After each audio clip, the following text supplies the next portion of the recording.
Hey there, interwebs, and welcome back to part 3 of flag shaming for Pride Month. Last week we covered the flags for the homosexual and multisexual communities, so this week is going to be all about the A's. Agender, Aromantic, Asexual.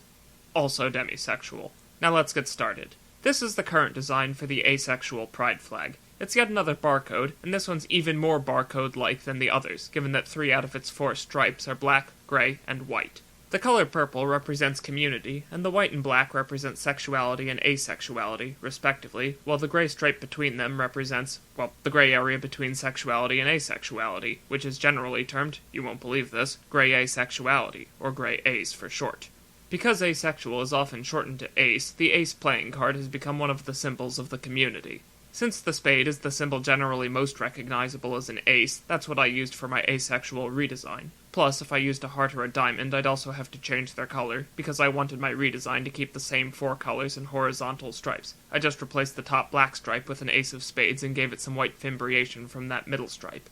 Related to asexuality is demisexuality, which is when someone only develops sexual attraction to people after forming an emotional bond, and this is the current demisexual pride flag. I have 3 major complaints about it. Because demisexuality is closely linked to asexuality, it also uses black, gray, white, and purple, but it uses slightly different shades of gray and purple. The gray's a little lighter, but the purple's a little darker. The stripes are also in the wrong order, and that purple stripe is just too thin to look good, if you ask me. Shame!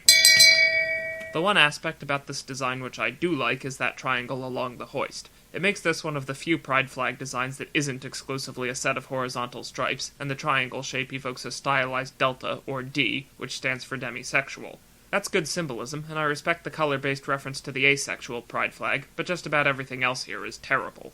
That's why, for my first redesign of this flag, I left the black triangle untouched, but changed the width and order of the stripes to match the ace flag. Then, for my second redesign, I adjusted the colors and moved the triangle off the hoist and put it right in the center, matching the position of the spade on my ace redesign.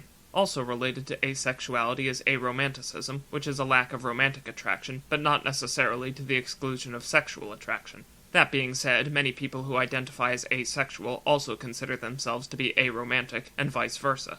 Because of this, I decided to make my redesign of their current flag visually similar to my flag for asexuality. As a matter of fact, the order in which I'm presenting my designs to you, dear viewer, is not the order in which they were created. My ace flag was one of my first redesigns, and it's the one which really set the standard, no pun intended, of a central symbol on a field of horizontal stripes.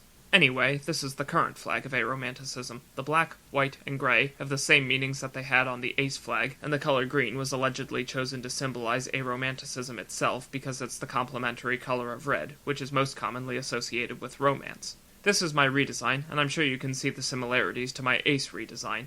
In place of the spade, I used an arrowhead, because just like how asexual often gets shortened to ace, aromantic is often shortened to aro, which sounds like arrow, and here at this channel we are pro-homo, homosexuality, homophones, and homologous structures. The arrowhead chevron symbol also resembles a stylized letter A, and you can hopefully guess what it stands for.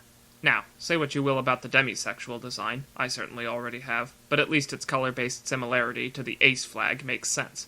This is the pride flag representing the agender community, and I have no idea why its color scheme is so similar to the aromantic pride flag, unless it was specifically meant to represent aromantic agender individuals. I said aromantic agender, not aromatic agenda. That's a different thing. Both use stripes of black, white, gray, and green, although as may be expected at this point, the shades of the latter two vary between the designs. One of the most reliable rules of thumb when examining LGBT pride flags is that if it has stripes of black, white, and gray, the community which it represents probably starts with the prefix A. Asexual, aromantic, agender. The non-binary and demisexual pride flags also use similar color patterns, and are also not something, or close to it, without using the A prefix. Considering this vexing vexillological similitude, and I dare you to say that 3 times fast, I decided to use the same style of my aromantic pride flag for my redesign of the agender flag. The obvious difference is that where the aro flag uses an arrowhead or chevron, this design bears the agender symbol. In case you're unfamiliar with the concept, the planetary symbols for Mars and Venus have traditionally been used to represent the concepts of male and female, respectively, and the circle with a horizontal line through it is a more recent invention to represent agender, or none of the above. And with that, we're done with the LGBTA flags. Come back next weekend when we'll be finishing up Pride flag shaming with the flags under the trans umbrella. Until then, thanks for watching, happy Pride Month, and have a gay old time.